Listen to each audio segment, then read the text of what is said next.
Hi, everyone. Let's go ahead and get started. It's with great pleasure I introduce you to Jolynn Price, an autism mom who has a great story to tell. Um, she was a mother of a child who was diagnosed eventually with severe autism. She's tried many different things to help him along the way, and you'll get to hear a story tonight. Many of those things that she was able to try were able to help her son. Again, not every treatment will help every child with autism, but I think you'll hear some real nuggets tonight about things that were able to help her that have also been able to help many, not all, but many other children with autism. So please join me in welcoming Jolynn Price, and we'll have time at the end of her presentation. I'll say a few words about some of the treatments she's used, and then we'll open it up for general Q&A. So Jolynn, please take it away. Thank you so much, Dr. Adams. Good evening, everyone. My name is Jolynn Price Rojas, and I'm honored to be here with you tonight. Before we begin, I want to acknowledge every single person who showed up here, whether you are a parent, a caregiver, a professional, or someone supporting a loved one on the spectrum. This carries a story, and those stories are not always easy. So thank you for being here, for learning, for listening, and for walking this journey together. Tonight, I'm sharing our story, my son, Peyton's journey, and my journey as his mother. It's not perfect, it's not polished, it's real, and it's a story of falling apart, rebuilding, and discovering what it means to become truly unstoppable. My hope is that something you hear tonight, a moment, a shift, a truth gives you clarity, comfort, or even just the feeling that you're not alone. So let's begin. Excuse me.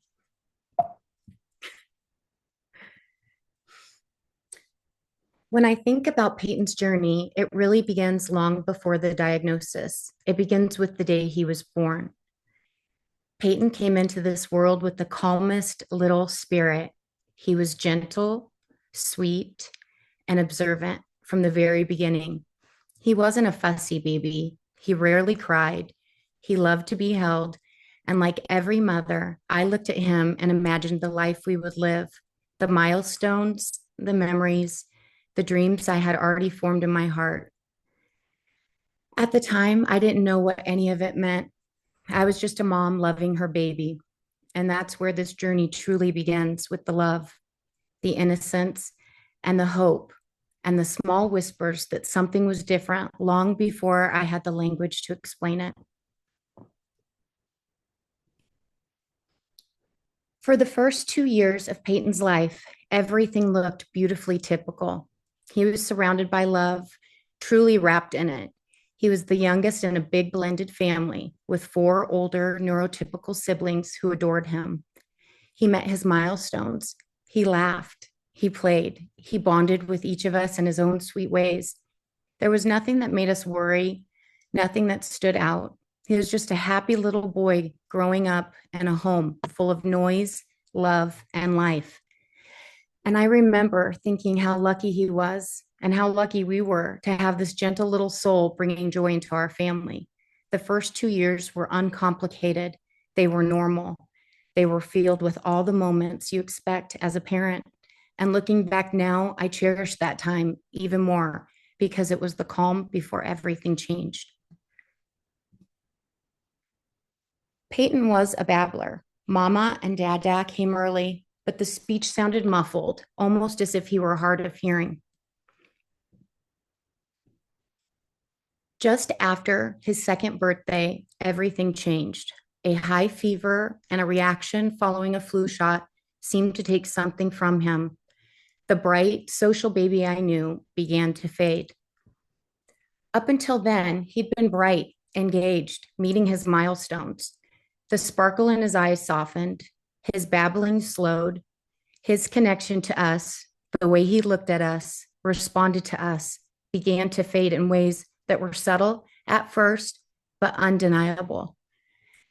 As his mother, I felt it immediately. Something was different. Something had changed, and I couldn't explain it, but I could feel it in my bones.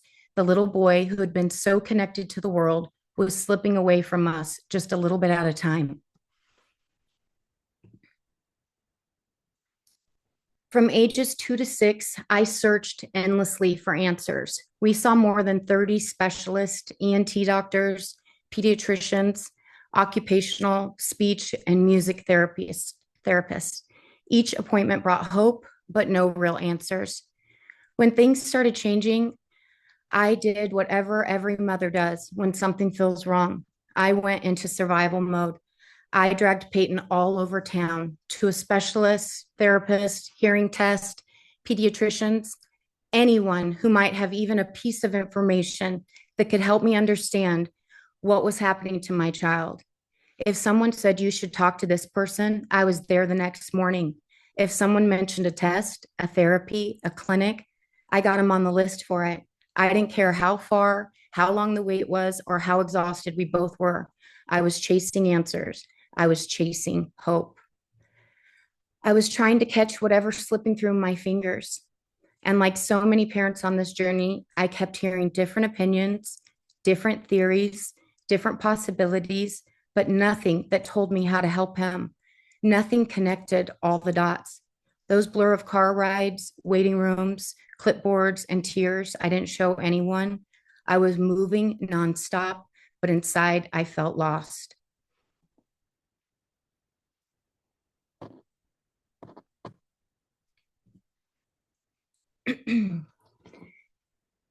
Severe sensory overload, especially with noise, frequent meltdowns and difficulty recovering, limited expressive speech and slow language development, minimal eye contact and reduced social engagement, chronic gastro issues and abdominal pain, extremely restricted eating and texture sensitivities, low energy and frequent fatigue, trouble regulating emotions, repetitive behaviors, pacing, jumping, scripting, difficulty falling asleep and staying asleep, high anxiety in social situations, major difficulty with transitions, limited problem-solving skills, low frustration tolerance, and often disconnected or unable to fully participate in daily routines. These weren't just symptoms. This was our daily life. Every line represents something Peyton struggled with: sensory overload, stomach pain, fatigue, meltdowns, sleep issues. I carried a notebook everywhere because I was desperate to understand him. This was the moment I knew he wasn't acting out, he was hurting.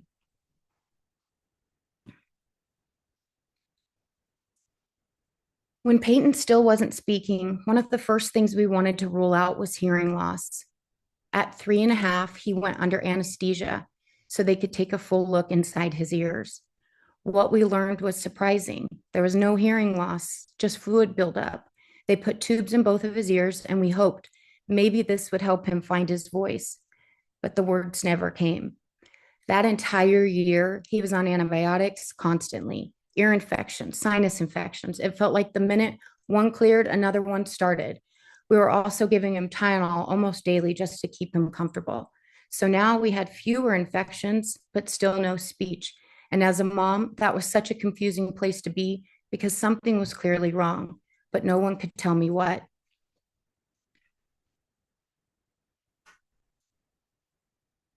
There is a period when Peyton's body was in so much distress that he couldn't control what it did. His hands would clench so tightly that his whole body would shake. And the tantrums weren't typical tantrums, they were eruptions, sudden, overwhelming, and heartbreaking. There were moments where he would unexpectedly pull my hair with everything he had. He would scream, hit, and fight against the world that felt too loud, too bright, too overwhelming for him to process. And I want to be really honest, it hurt physically, yes, the hair pulling, the hitting, but also emotionally, because I had never experienced anything like this with any of my children or my stepchildren. Nothing prepared me for that level of dysregulation. Nothing prepared me for the feeling of being both the safest person for him and the one receiving the impact of his pain. These weren't acts of anger or defiance. These were symptoms. They were his nervous system screaming for help. They were his body reacting in ways he couldn't control or understand. And as his mom, I stood there trying to stay calm, trying to protect him, trying to protect myself, and trying to completely not fall apart inside. Those moments were some of the hardest, not because of the behavior itself, but I could see the fear in his eyes, the fear of a little boy trapped inside of a body that wasn't cooperating with him. And that's why I shared this, not to expose him, but to show what families go through behind closed doors, the things we don't talk about, and the things we carry quietly, and the links that we will go to in order to help our children find peace in their own bodies.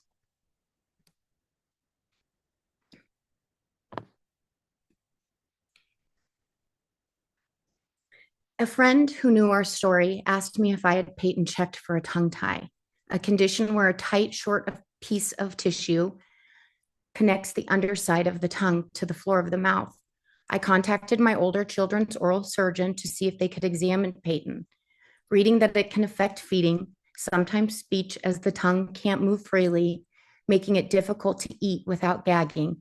The oral surgeon, Dr. Fish, after examining Peyton, said it was the worst tongue tie he'd ever seen. Dr. Fish moved around his schedule and got Peyton in for a lingual frenectomy 2 days later. After a simple frenectomy, my son, at almost 6 years old, spoke for the first time since he was 2 years old. From the back seat of the car, I heard him say, "Pancakes, please." I pulled the car over and cried. Those 2 words marked the beginning of his comeback.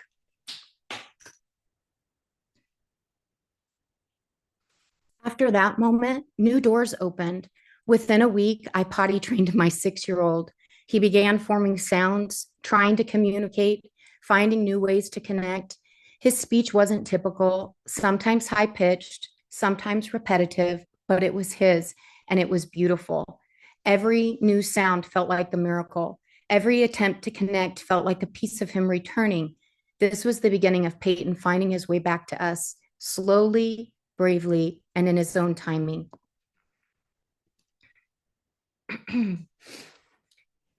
At 6 years old, we received the evaluation Autism Spectrum Disorder Level 3 Extreme. It felt like the air left the room, but it was the moment our story truly began. I'm sorry, just a moment.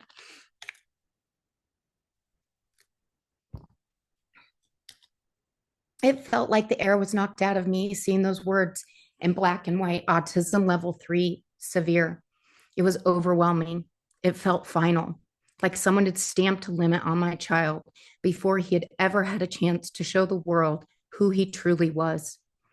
I remember only reading the first half and shoving it back into the envelope, thinking I could shove it away. There was fear, fear that I didn't know enough, fear that I wasn't equipped, and fear of the unknown future, the therapies, the costs, the hours ahead, and the weight of what this meant for the rest of his life and mine. There was grief, not grief for Peyton, but grief for life. I thought we were going to have.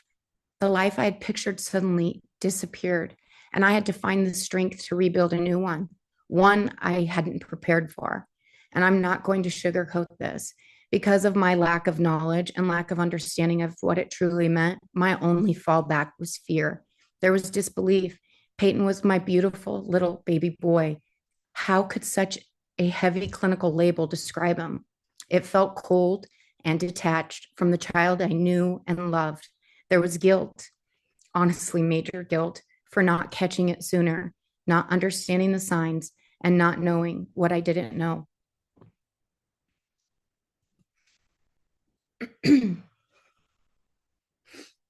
For 2 years, I couldn't say the word autism. I turned off every news story that mentioned the A word. I secluded myself, and only trusted friends knew. I never stopped his therapies. I just couldn't face the label. When Peyton was diagnosed, I didn't rise to the occasion right away. I broke. And I think a lot of parents do, but we don't talk about it but we don't talk about it. For the first 2 years, I lived in denial. I isolated myself from everyone. and everything. I let go of who I was. I stopped taking care of myself. I stopped having routines. I stopped recognizing the woman in the mirror. My marriage fell apart in the darkness, not because of Peyton, never because of him, but because I didn't know how to show up for myself, let alone anyone else. I was drowning, and I didn't tell anybody. I tried to keep a brave face for the rest of my family, not knowing that I was hurting all of us. Those were lonely, and honestly, they were ugly years. There were days I cried in the shower so no one could hear me. I'd pull over in a grocery store parking lot and cry before going back home to my other children. I pretended like I was okay because it was easier than explaining the truth. I felt like the world kept moving and I was sitting in the wreckage of a life I didn't recognize anymore. And I share this truly, not for any sympathy, but because somebody needs to hear it.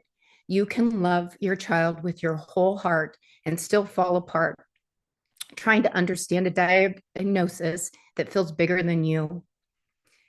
Denial and isolation don't make you a bad parent. They make you a human parent facing something unimaginable. And the most important part, you don't stay there, although it sounds like I am. You rebuilt you. You come back stronger and you become the parent your child always needed. You become the parent you didn't even know you had the strength to be.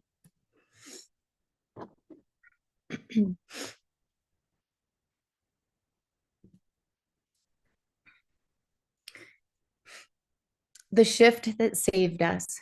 This moment was truly the turning point for our family.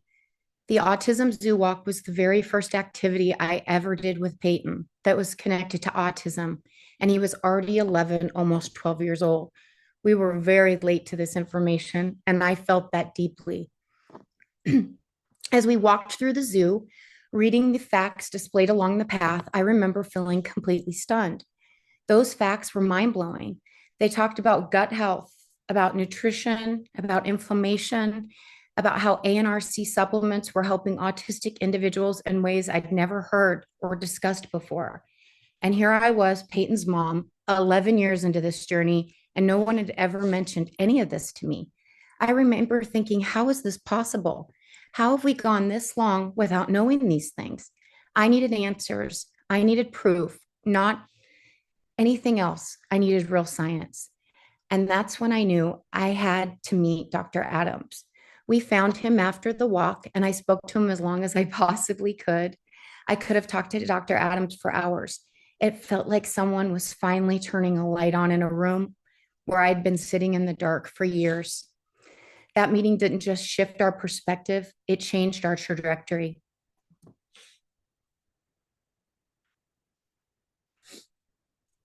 Now, discovering Dr. Adams and ANRC was only the beginning. Actually implementing everything, that took time. When Peyton was younger, his dad and I were in a 1 week on, 1 week off custody schedule. So whatever we did with supplements or nutrition, I had to work in 2 different homes, and that's not easy for any child. Dr. Adams gave us a full protocol of ANRC Essentials Plus, Pro EPA Extra, and L-carnitine. But even with the excitement of having real science and something to follow, it still took some time to get it right. One of the blessings was that Peyton could swallow capsules.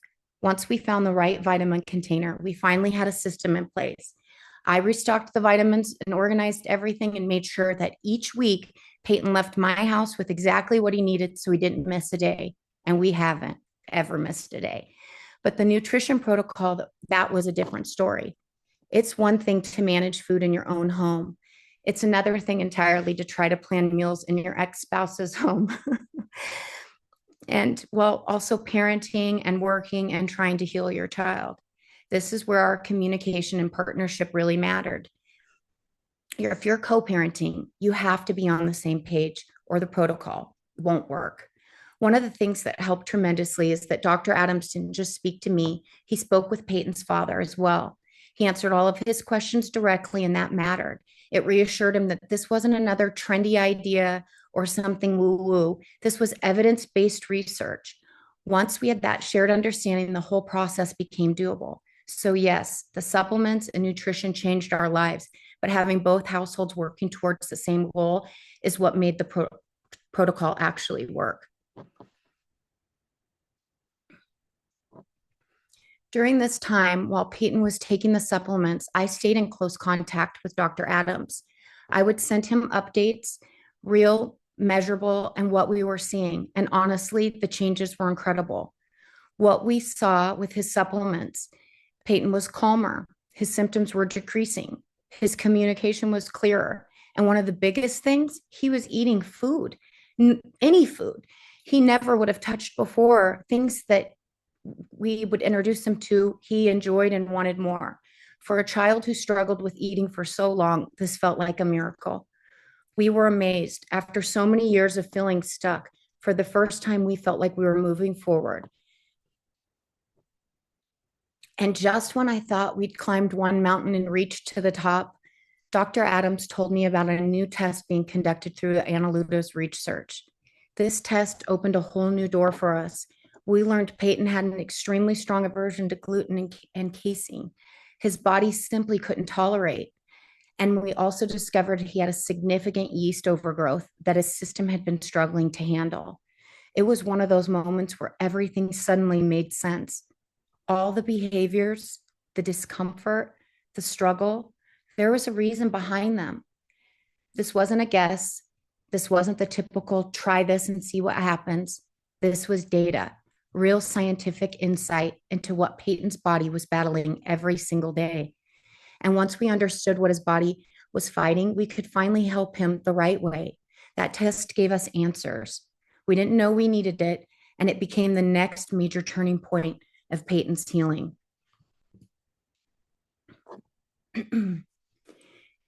Changing Peyton's diet was not easy, and I want to be honest about that. When we removed gluten and casein completely, it wasn't an overnight decision, and it definitely wasn't effortless. It took planning, preparation, and a willingness to rethink how we lived, but the benefits have been astounding. Once we eliminated gluten and casein from Peyton's diet, he began to thrive. He became more present, more verbal, more emotionally connected. His symptoms felt more manageable and almost as if they were disappearing. But the world is changing, and now there are so many different options that help make this an easier transition.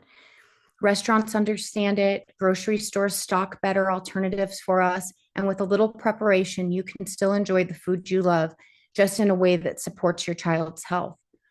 One thing I think that is so important, and what I've really learned with this, is helping teach Peyton to be able to advocate for himself now, knowing these are his allergies, just as if it was if he had a peanut allergy. It has really helped empower him and take this to the next level.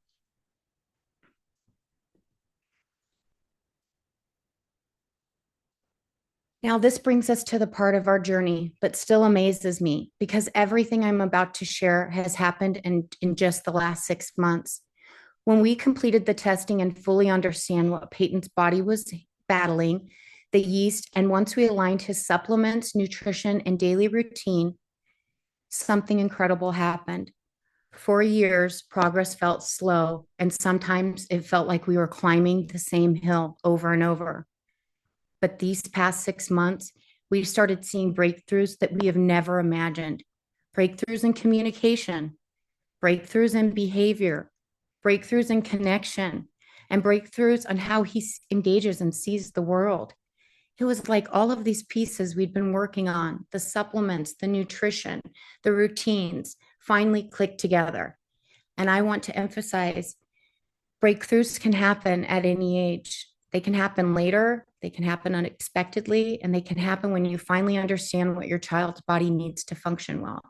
Peyton is 16 now, and in the past 6 months, he's shown more growth than some entire years combined. The symptoms that improved after we incorporated the ANRC nutrition changes and his yeast overgrowth. He dramatically reduced sensory overload, the calmer responses, and way fewer meltdowns. clearer expressive speech with stronger communication skills, increased eye contact and connection, significant improvement in gut health and daily comfort, broader, healthier food choices and willingness to try new foods, better emotional regulation and quicker recovery from stress, more purposeful behaviors and reduced repetition, stronger, more consistent sleep routine, greater confidence in social settings, easier transitions between activities, improved problem solving and independence with multi-step tasks, higher frustration tolerance, engaged and able to fully participate in home and school routines. This is the evidence, this is the hope, and this is the reason I'm sharing our story. This is what Peyton has achieved not years ago, not when he was little, but right now. This is where the change became undeniable. Before we started the supplements, the ANRC supplements, the nutrition changes, and the yeast treatment, Peyton suffered every single day. He went through an entire box of Kleenex a day. We had Kleenex in every single room because he couldn't stop sneezing. His sinus issues were nonstop. We had repeated skin bumps, breakouts, and acne-like bumps. All of this was just considered part of Peyton. He was on prescription allergy meds, and we were literally a week away from starting allergy shots every week for the next 2 years.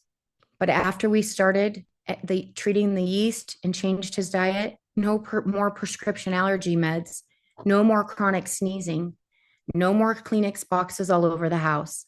His skin cleared, and his rashes that he lived with for 15 years are completely gone. This wasn't subtle. It wasn't gradual. It was life-changing. We had a full of, so sorry. Jumped the gun a little bit.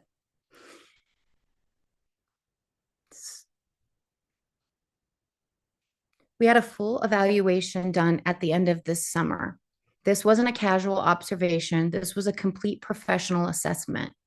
Peyton has had 2 previous evaluations in his life. Both labeled him level 3 autism. Both said he was severe, and both painted a picture of a future with enormous limitations. But this new evaluation, after the ANRC supplements, after the dietary changes, and after treating the yeast and inflammation, came back completely different. Peyton is now evaluated as a level 1 to level 2, no intellectual disability, and his ADHD diagnosis has been removed. I can't even believe it when I say it out loud. This is a child who was labeled severe for most of his life, a child people counted out, a child whose behaviors, struggles, and symptoms were always explained away or dismissed. And now the data shows otherwise. For the first time in his entire life, we had a marker, a scientific documented marker that his trajectory has changed, that his brain and body were healing, and that all the work we had done was not in vain. This is what hope looks like when it's backed by something measurable.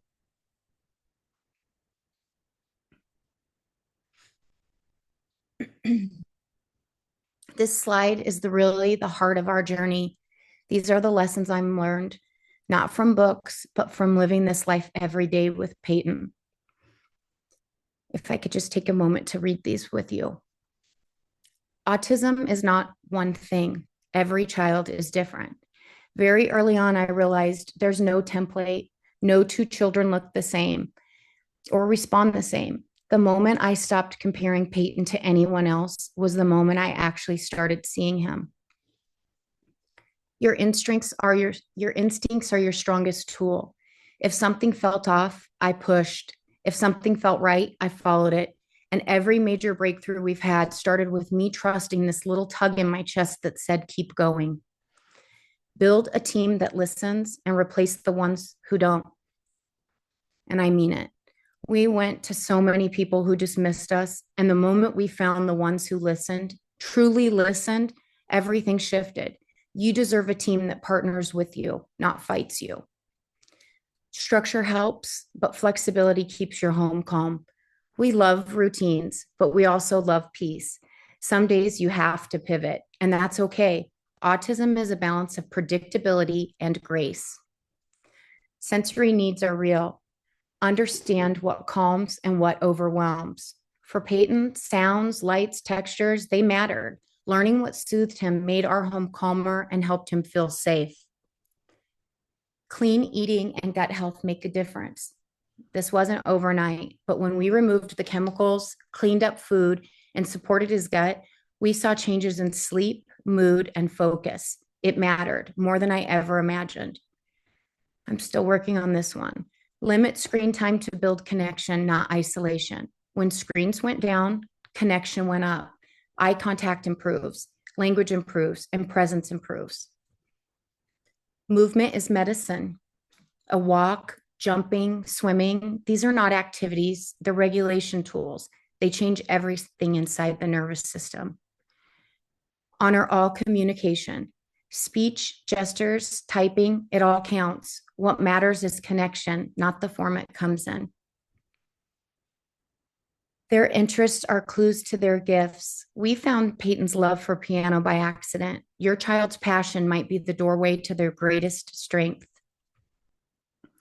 Advocacy is part of this job, and you should never apologize for advocating for your child's rights, services, and dignity, ever. You need a community. No one can do this alone. Build a village, even a small one, of people who understand or at least try to. Take care of yourself. I've learned this the hard way, that if I don't protect my health, I can't protect his, and you matter too. Choose environments where your child belongs. Schools and programs can make or break your child's day. The right environment lifts them, the wrong one dims them. And last, progress has no timeline. Our kids keep growing into teens, into young adults. There's no finish line. Progress happens when it happens. These are lessons paid for in real time, in real life, with a lot of trial and error and a lot of love. If any of them help another parent feel seen or supported, then every step of our journey is worth it. For every parent listening today, your child's story is not written in stone. Peyton's transformation is proof that with the right support, the right information, and the right people in your corner, a breakthrough for your child is possible. Our journey proves that research and compassion can create the real change. Every child deserves the chance to thrive. At one time, I was told my son would never speak. Today, his words fill our home and our hearts. Thank you, Dr. Adams, and your amazing team. We'd not be here today without you. Thank you very much, Jolynn. A very, very powerful story. Thank you very much for sharing it with us. I'm going to go ahead and share about a dozen slides to give you a little bit more background on some of the treatments that were able to help Peyton. And then we'll open it up for Q&A. And I'm sure you probably have many questions for Jolynn about the amazing story she's had. So let me go ahead and share my screen. I'll just go through this quickly. We've been doing research on vitamin and mineral supplements for autism for over 25 years at a research at ASU. What's important and people forget about is that vitamins and minerals are defined as essential substances for human health, that without them you will be sick, without them you could die. Many children and adults with autism have poor diets, limited number of foods, low amounts of vegetables, fruit, or protein. Those are all essentials for life.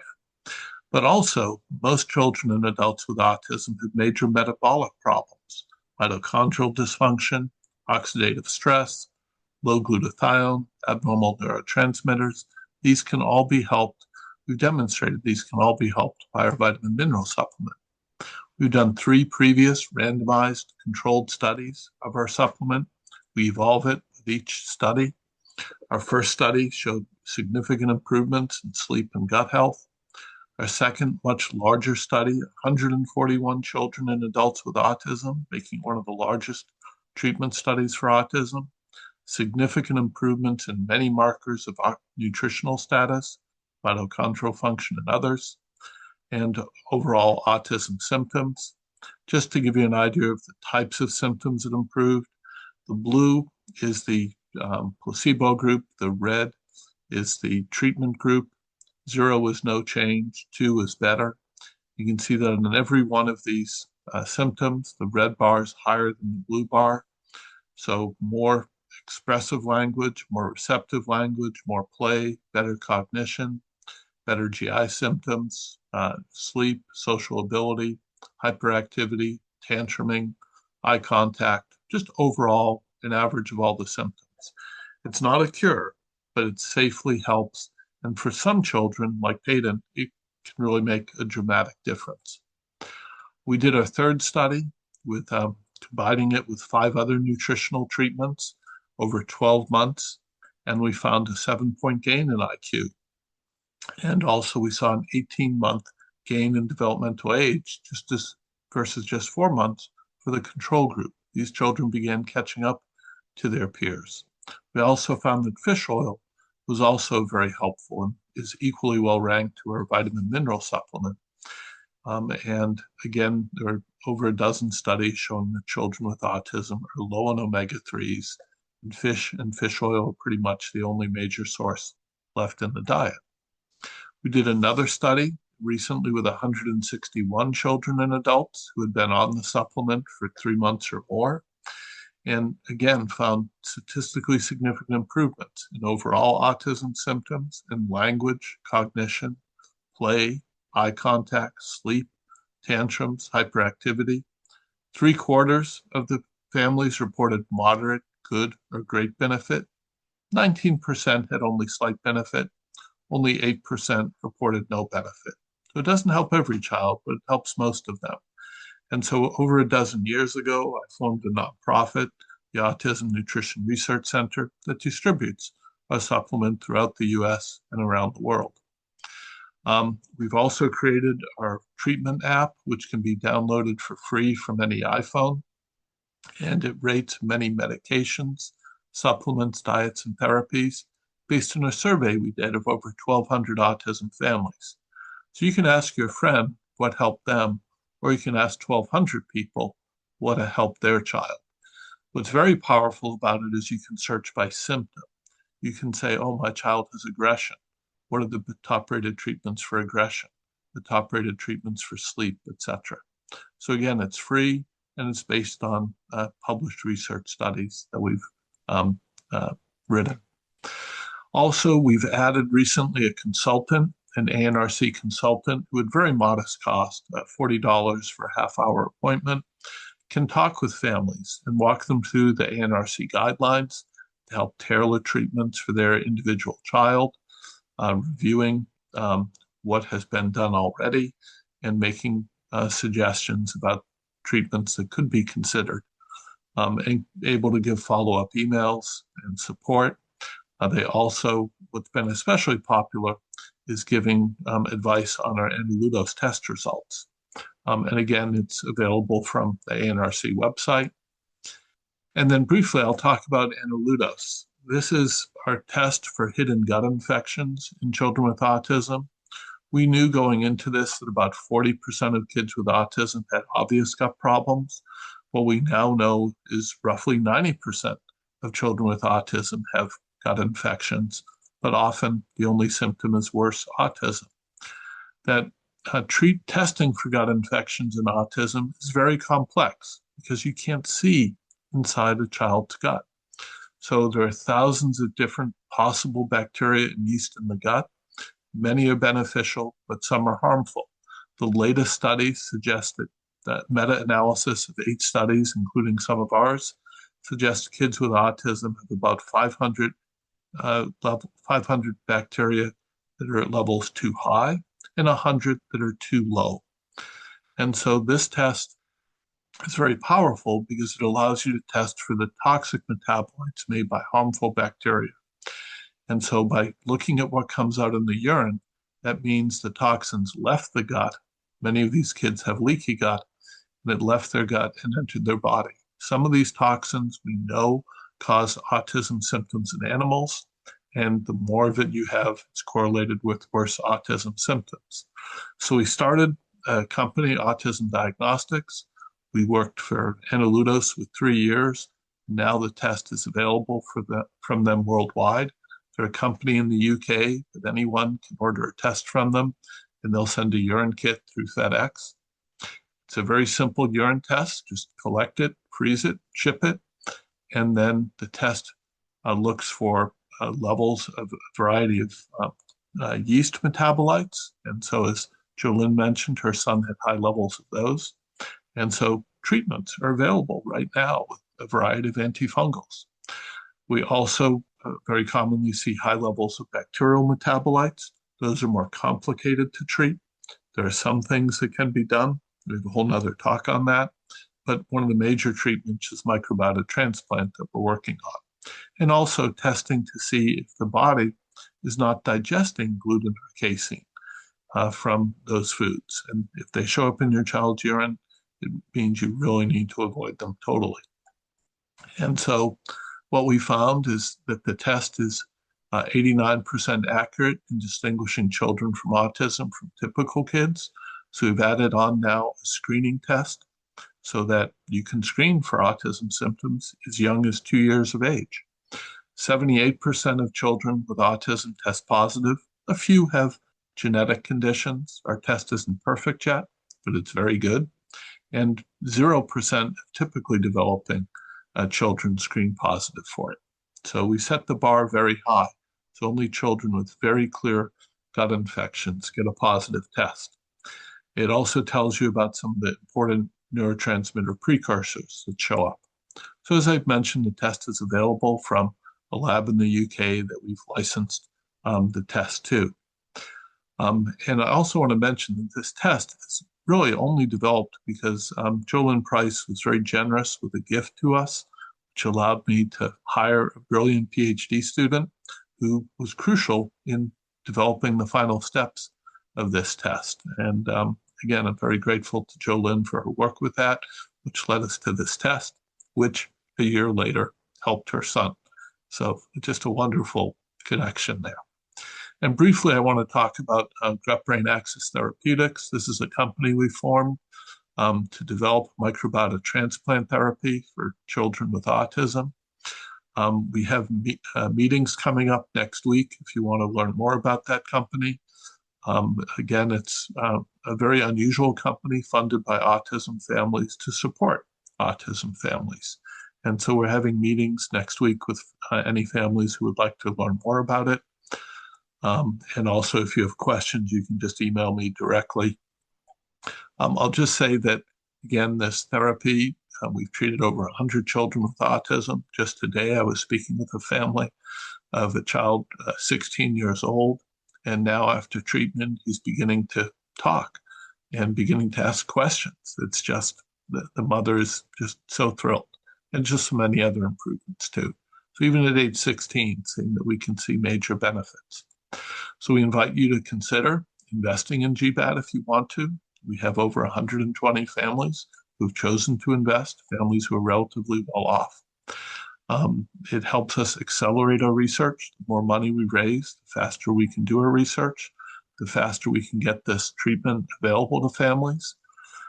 There's potential for very large financial returns if we get the treatment approved by the FDA. We've had 4 successful trials showing it's very beneficial. And we have 2 more ongoing studies, thanks to the investment from 120 families. And we've got a great team of researchers working on it for over 10 years. So with that, I'm going to go ahead and open it up for questions. What I'm going to do is ask people to type questions into chat. So give me just a moment to turn on chat, and we'll do that. Jolynn, one thing I want to ask you about, I think you forgot to mention, is you mentioned Peyton was doing better in school. And I think you told me that now that he started a new school year at high school, they skipped him a grade. Is that right?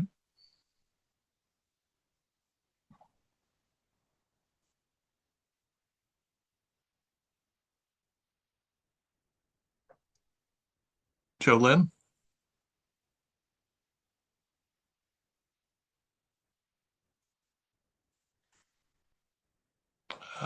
bear with me a moment.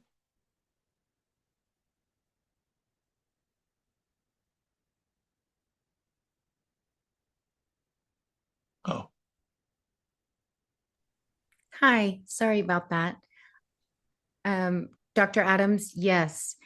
After Peyton's evaluation over the summer, we sat down with his school and realized that he had made so many leaps that we needed to actually move him to his freshman year in high school. So he went from end of seventh grade and actually jumped a year. that's just so great to hear. All Good. right, so we have a number of questions here. So let's go through and I'll try to take some and send some to Jolynn as appropriate. So first question is, we did the Analutos test and revealed my son had high levels of arabinol, uric acid, and DHPPA.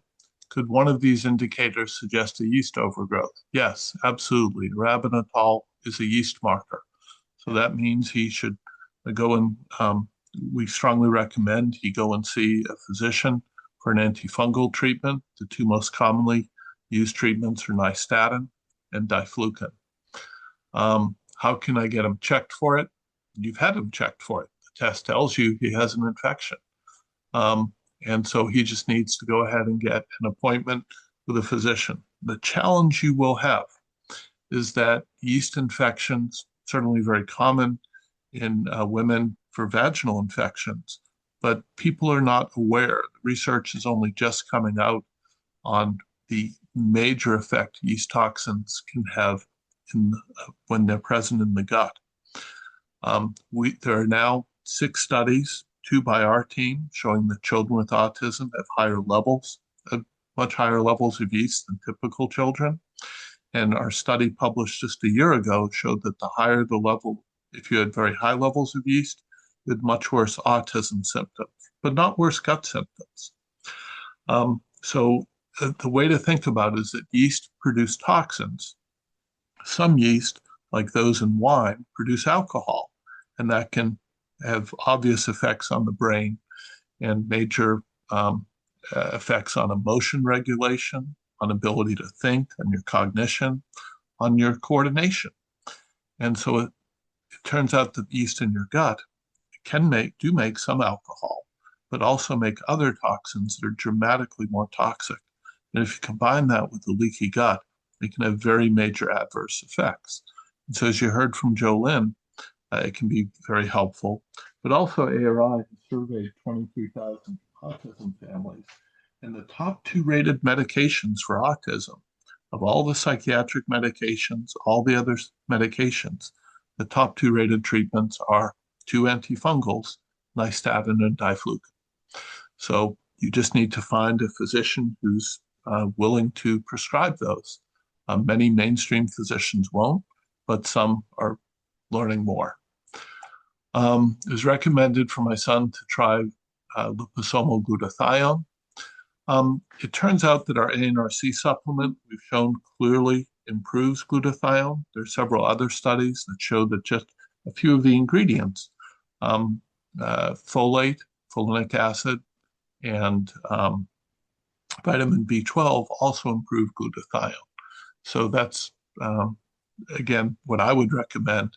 Glutathione itself is a rather large molecule, not too well absorbed, but liposomal glutathione is one approach, certainly safe, but it's only treating a symptom of the problem, whereas a full vitamin mineral supplement will help treat all of it.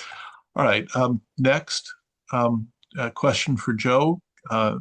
What was your yeast protocol? Can you explain what you did?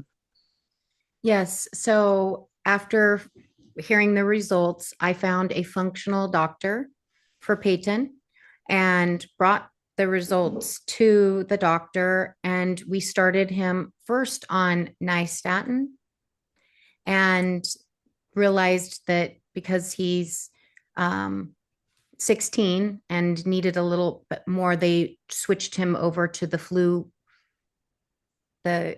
Diflucan. Diflucan. I can never say it. So switched him over to the diflucan. The diflucan was started, and in the first week, his skin started to clear up. That was our yeast protocol. He's still on yeast medication to this day. We're still treating it. And if you don't mind, Joe, I think you mentioned that you had tried it for a month and you stopped and you found out it wasn't enough, so you had to restart. Yes, the rash that he would get in between his elbows. So the day after we stopped, it started to come back. And so I contacted his doctor and they put him on the diflucan. So one of the challenges is we know that in many cases, these yeast infections need to be treated for a very long time because the yeast produce spores. You can kill all the yeast in the gut, but the spores are still left behind and they will come back. Also, it's very important to couple it with a very low sugar diet because that's what feeds the yeast. So it can, unfortunately, take a very long-term treatment. Next question. My son has started with the supplements for a few months now. I followed the recommendations for dosage. How soon do you figure out the right dosage for your son? So for ANRC, we have detailed recommendations by body weight. We recommend starting at a very low dose, gradually increasing over a month. Some children do best at the full dose. About a quarter of children do better at half to three-quarters of the dose. We recommend following it for 3 months. If in 3 months you don't see an improvement, then it's not going to help your child. But usually 2 months, but definitely by 3 months is when you would know if it's worthwhile continuing or not. Is ANRC Essentials Plus available in Canada? Canada restricts the use of one particular ingredient called lithium. We include a very small amount of lithium in the supplement, the amount you normally have in food, because we've done 2 studies showing that kids with autism are unusually low in lithium. Lithium is probably an essential mineral like calcium, and animals on lithium deficient diets have many, many problems. And so it turns out that certain parts of the country, certain parts of the world are just low in lithium in their soil. So we include a very low level of lithium. In the US, that's perfectly legal. Canada just doesn't allow any. So we now have a lithium-free version for countries like Canada that don't allow that. Next question. How is this test different from stool tests available like the GI map Zoomer? Would it yield any new information? So the limitation of GI tests is that you can measure the level of every single bacteria in the gut, but it won't tell you the important information. For example, with Clostridium difficile or C. diff, there are some strains of it that don't cause a problem, and there are some strains that release a deadly toxin that can kill you. And so it doesn't matter so much what the species is, or even the strain, it matters what they are producing.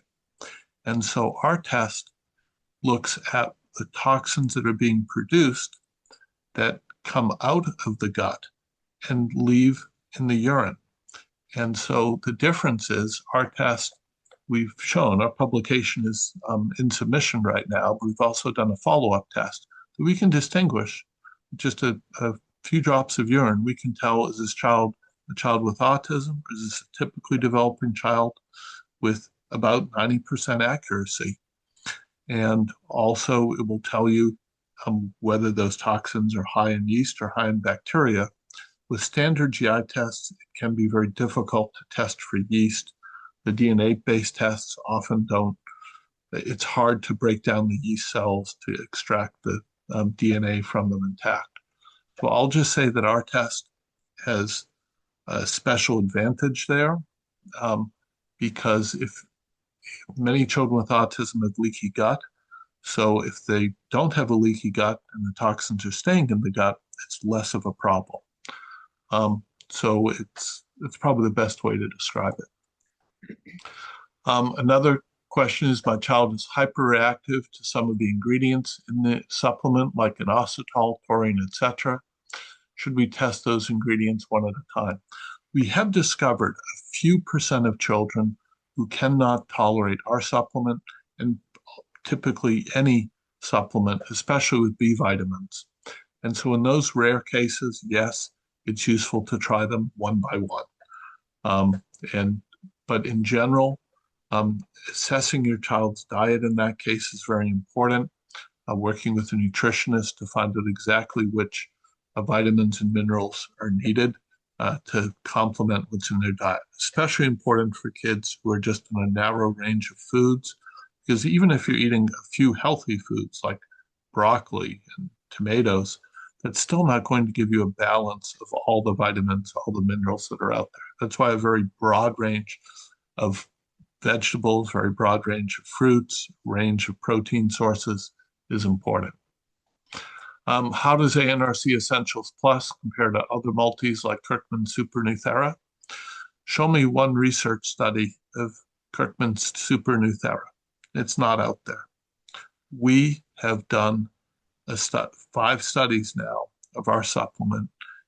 After each study, we've learned how to improve it. So every vitamin, we've tested the level of every vitamin, every mineral before and after treatment. Now, I can't say that we've done a head-to-head comparison, but if you look at a comparison of the ingredients, you'll see our supplement is more complete. And we have research behind it showing it helps substantially, both by many biomarkers. It improves glutathione, it improves oxidative stress, it improves most of the major neurotransmitters, serotonin, dopamine, norepinephrine, etc. And I could go on and on, but we have a couple full papers on it which explain it in detail. And also ours is sold by a nonprofit. We try to keep our prices very low. What's the name of our app? Autism Treatment Rater. So it's the Autism Treatment Rater app. It's available on any iPhone in the store. Does the Analutos test report come with recommendations? Testing labs are limited as to how much information they can give you. They're not allowed to give recommendations, but they tell you what the test means. It will tell you, do you have a yeast infection or bacterial infection or a problem with gluten or casein? We then also provide a link to both the preprint about the paper that we've submitted, and we also provide a link to the ANRC consultant who, for a very modest cost, $40 a half hour, they can explain the test results to you if it's not clear. Should we do the Analutos test even if we've already done the MOAT and OI map test? So we test for many more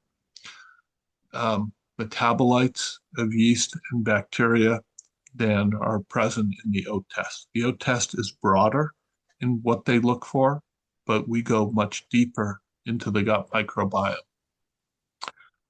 We do diflucan, natural antimicrobials, antibiotics for yeast, but infections keep coming back. So diflucan, nystatin, in some children need to be used long-term. So maybe to explain a little bit more, yeast forms colonies. So yeast, rather than existing as a single yeast cell, which can be killed with antifungals, yeast forms colonies in the gut. And these colonies excrete a film that makes them roughly 10,000 times more resistant to antifungals. So you have to use relatively high doses to treat them. But even then, when you kill them off, they leave behind spores. So you can kill every yeast, and then 20, 30 days later, they'll come back. So also going on a low sugar diet seems to be helpful. But I want to urge great caution in using antimicrobials. That if in the same survey I mentioned by ARI, where the top 2 rated treatments were nystatin and diflucan, these 2 antifungals, for antibiotics, it's just the opposite. They're much more likely to worsen symptoms than to help symptoms.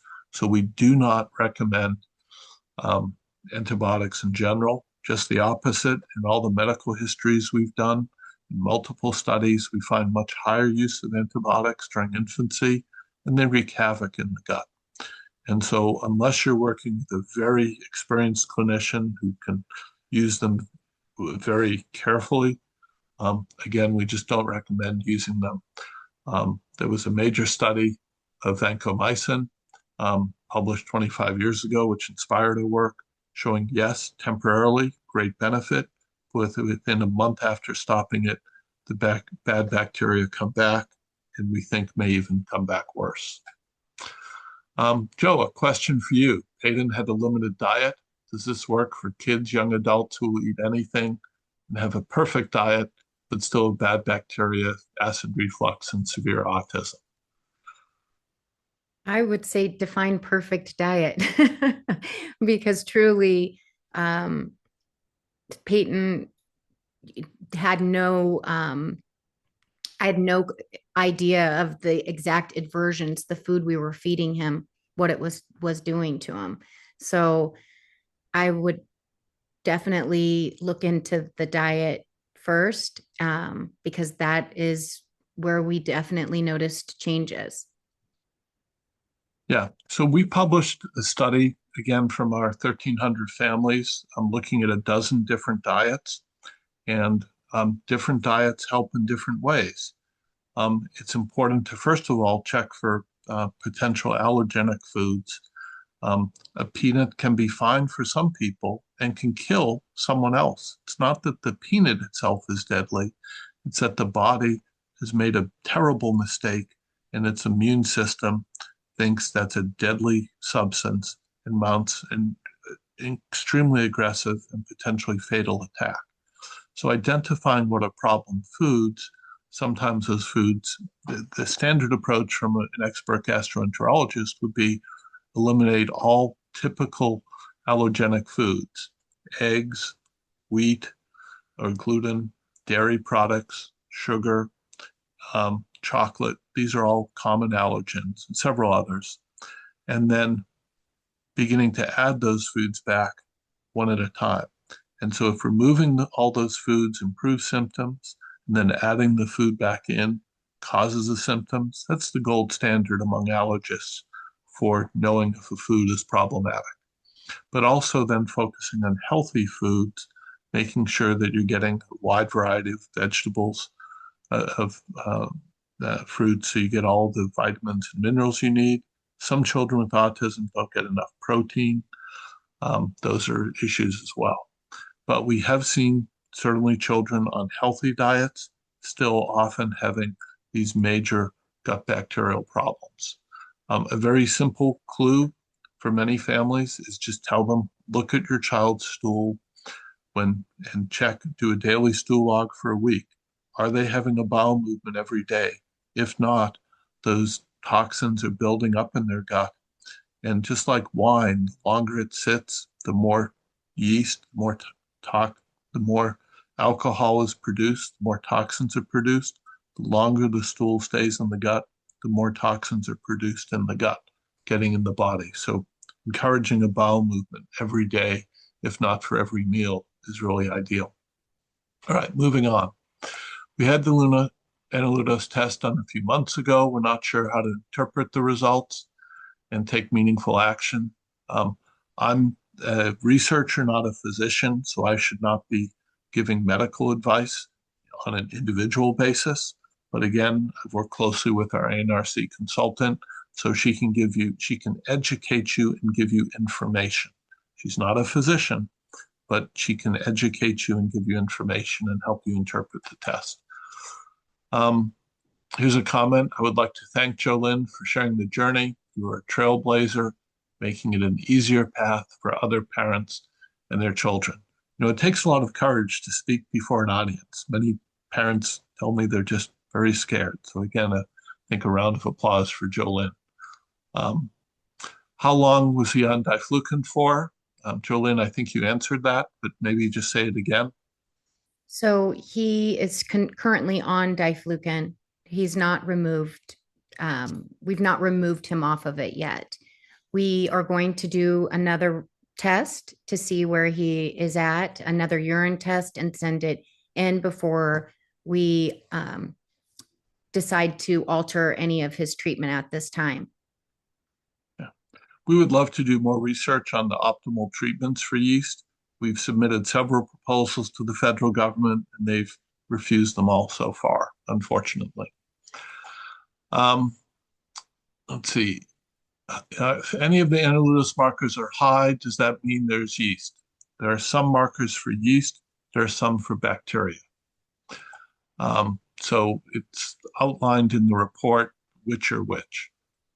A question for you, Jolynn. Has your son tried ABA therapy? If yes, how do you differentiate the benefits of ABA versus the supplements? Yes, the answer is Peyton has tried ABA therapy. I have tried, unless there's a new one out there today, I believe that I've tried every type of therapy for Peyton. When I say his most growth has been in this last 6 months, I mean it with my entire being. The difference with us removing those diet inflammatories and getting his yeast overgrowth treated, excuse me, is a game changer. And for just an example, that we go to the Cardinals game, and it's not been a great season for us. And in the past, I've not been able to get him out of there when leaving because the tantrum, the triggers, it was all very overwhelming. And within the last couple of months, he's been handling it different to the point where he's advocating for himself. He wants to take his jersey off before he walks out of the building. So, I mean, we're really making huge milestones that every therapy we had in the past worked with us on these symptoms and definitely helped us manage them. Now these symptoms aren't there. Thanks, Jolynn. Another question was our son actually seems to have gotten a rash from being in the diflucan. So one thing I'd be concerned about is if they're using an artificial color or flavor, that might well be causing the problem. But also it is possible to be allergic to different medications. So that's something you should talk with your physician about and check if it could be a flavoring agent or if it could be just a problem with that medication and needing a different one. But Joe, I think there is a question, Jolynn, you experienced the opposite with the nystatin and diflucan that cleared away his rash. Yes, completely. And that is the only way we started to see that it was coming back as soon as we were off of the yeast medication. So some rashes in the human body, athlete's foot, jock itch, are fungal infections, fungus on the skin. And so it seems that when we're able to clear up the gut, that is also able indirectly to help the immune system fight off rashes elsewhere on the skin. Could S. boulardii help control yeast overgrowth? Yes, S. boulardii is a commensal yeast. In the paper we published a year ago, we found that when levels of Candida albicans, a very harmful yeast, was high, then other types of cousin of S. boulardii was very low, Saccharomyces cerevisiae. So S. boulardii is commonly used as an antifungal treatment because it doesn't directly kill the yeast, but seems to compete against it. No formal studies of it for autism, unfortunately, but certainly widely used by autism physicians and families. How long should this yeast protocol be done? I wish we knew. It varies with different children. Sometimes one treatment is enough. Peyton had these problems for a long time. It may take a long time for his body to adjust. To explain a little bit more, and forgive me if I get too deep, the yeast excretes enzymes which destroy what's called secretory IgA. That's the major immune globulin, the major defense of the immune system against infections in the gut. So yeast has evolved over thousands or millions of years so that it can survive in our gut by killing off, by destroying the body's defense against it. So that's part of, and we showed in our published study 15 years ago, when levels of yeast were high, levels of the body's defense against yeast, secretory IgA, were very low. And so we don't know how long it will take for that to rebuild. I would guess at least several months. Again, I'll tell you there are things we don't know yet, and it will probably vary from one child to another. And no one yeast antifungal medication will work against all yeast, but nystatin and diflucan are the two most commonly used. Let's see, how do yeast infections cause autism? Well, I didn't say they cause autism, but I'll say that yeast can produce some very nasty toxins, which clearly have very adverse effects on mental function, with alcohol being a simple example. So the way we think of it in very simple lay terms is kids with autism, in roughly 90% of cases, appear to be drunk on toxins from their gut. Some children, it's toxins from yeast. Other children, it's toxins from bacteria. Usually, it's toxins from both. Any views on using Saccharomyces boulardii? I think we've just covered that. Grandson had numerous tests done. In addition to high yeast, he was also found to have high copper levels. Any copper in your supplements? Any recommendations on how to decrease copper? Our supplement does not include copper because of all the minerals that we measured. Copper levels were slightly high in children with autism, in a subset of them. Zinc levels were slightly low. But you have to be very careful that which lab you're using testing on, because we did a study with LabCorp, the biggest test lab in the United States. And when we sent samples to them, almost every child with autism had low zinc. But also, every typical child we sent to them had low zinc. And there was no difference between the kids with autism and the typical kids. It was just a bad reference range by that lab. So I found I just don't trust many labs' reference ranges. That's why we always send in typical kids as control samples. With any lab test, the first thing you want to ask is, do they have a reference range for children? Children are not small adults. They have different reference ranges, and many labs don't have good reference ranges for children. How does ANRC supplement compare to spectrum needs or energy needs? Well, there's a lot of similarity. They've seen the research we did 15 years ago. I'll just say you can look at the ingredients. There are a lot of similarity, but also we have 5 studies behind what we've done. So I think you can try either one and see what the benefits are. I'll just say we know many benefits that we've seen. My son has persistent C. diff infection, where it can receive treatment for fecal transplant. So I want to be cautious here. Having C. diff show up on a measurement of bacteria doesn't tell you they have a C. diff infection, because some species of C. diff don't cause infection.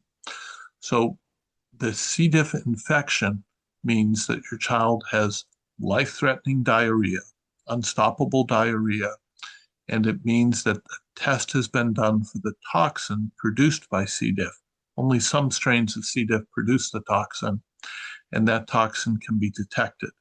So if there is a test for C. diff toxin, and if there is a life-threatening diarrhea, then yes, there are two types of products available for preventing the recurrence of a C. diff infection. They are not approved to treat. The dosages, frankly, seem to be too weak to treat an active infection. The product, our colleagues at the University of Minnesota have treated 8,000 people with C. diff infections, 2,000 of which had active, life-threatening C. diff infections, and they were able to cure them. But unfortunately, that product is not yet approved by the FDA. We're trying very hard to get it approved. Um, so you mentioned about consultation. Where do I go for consultation? Let me just put that in the message. So it's to autism, nrc.org is the link to our nonprofit, and just go to the consult page there. We did the 30-minute consult with ANRC, but did not get any substantive recommendations. What else can we do? Well, I'm sorry if you felt that you weren't able to get clear recommendations. If you send me an email, I'd like to follow up with you to find out what was not helpful. But we've had many families report that it was very helpful to them.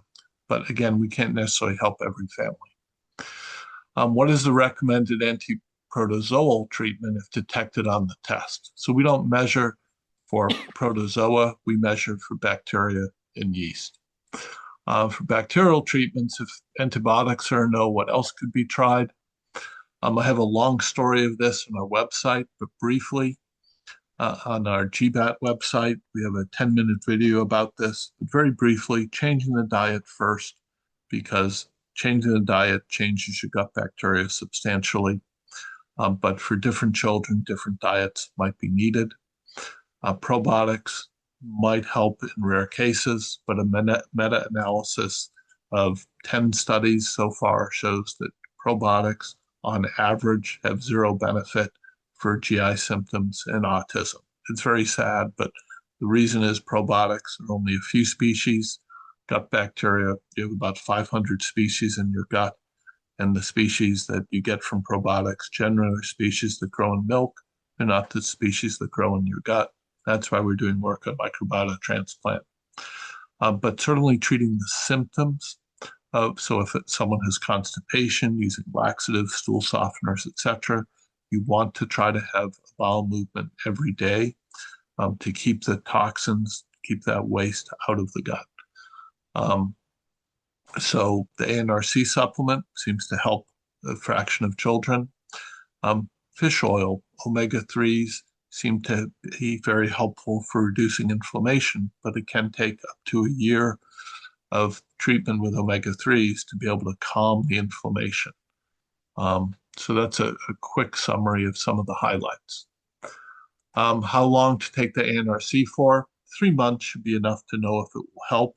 Again, it seems to help 3/4 of children. I should probably point out it's available both in powder form and capsule. We strongly recommend the capsule if your child can swallow large capsules. The powder form currently is unflavored, but it has a very strong vitamin taste because it's a very potent vitamin mineral supplement. So we recommend mixing it with pure juice, taking a sip of pure juice first, and then the juice mixed with the powder, and then a sip of pure juice afterwards. It doesn't taste good. I had one child who liked it and said it tasted like a Fiesta in his mouth, but most children don't like the taste. Again, it's medicine. It's not something very tasty, but we do have a flavored version coming out in about 2 months that should be better tolerated. And we'll have samples available of that too if you want to try it. Sorry I missed how many years Peyton was on the diflucan. Joe, would you like to answer that? Sure. He has would just started it this summer, the beginning of this summer. And so he's been on it for almost 9 months. Thank you. And a question, how long do they need to take the ANRC for?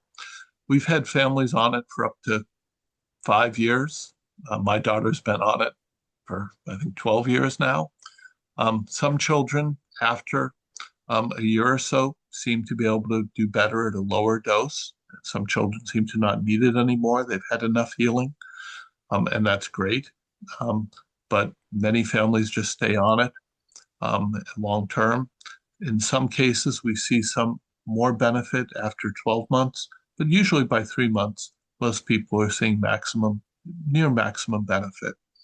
And again, it doesn't help every child, but it seems to help most. All right, a number of thank yous.